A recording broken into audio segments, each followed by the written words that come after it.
નમસ્કાર દર્શક મિત્રો, આપ નિહાળી રહ્યા છો N24 ગુજરાતી।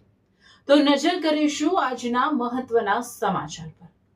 વડોદરા જિલ્લાના પાદરા તાલુકામાં અકસ્માત, સીએનજી ઓટો અને સ્વિફ્ટ કાર વચ્ચે ટક્કર, અનેક ઇજાગ્રસ્ત। વડોદરા જિલ્લાના પાદરા તાલુકાના સંતરામપુર વિસ્તારમાં આજે સવારે એક ગંભીર માર્ગ અકસ્માતની ઘટના સામે આવી છે। સંતરામપુરના વાંકા નાળા નજીક સીએનજી ઓટો રિક્ષા અને સ્વિફ્ટ કાર વચ્ચે જોરદાર ટક્કર સર્જાતા અનેક લોકોને ઈજાઓ પહોંચી હતી। મળતી માહિતી મુજબ તારીખ 4 એપ્રિલ 2026 રોજ સવારે લગભગ 11 વાગ્યાના આસપાસ auto rickshaw number GJ20 Y0194 અને Swift car number GJ20 AH 8030 વચ્ચે અકસ્માત થયો હતો।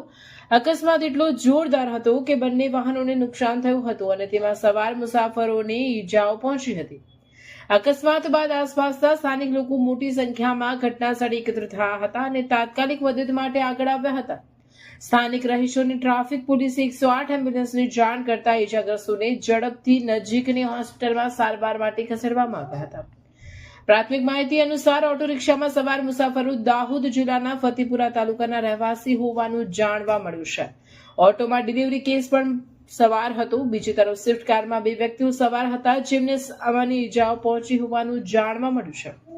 આ અકસ્માત કેવી રીતે સર્જાયો તે અંગેની ચોક્કસ માહિતી હજી સુધી પ્રાપ્ત થઈ નથી। ઘટનાને લઈને સંતરામપુર પોલીસે વધુ તપાસ હાથ ધરી છે અને અકસ્માતના કારણો જાણવા પ્રયત્નો શરૂ કર્યા છે।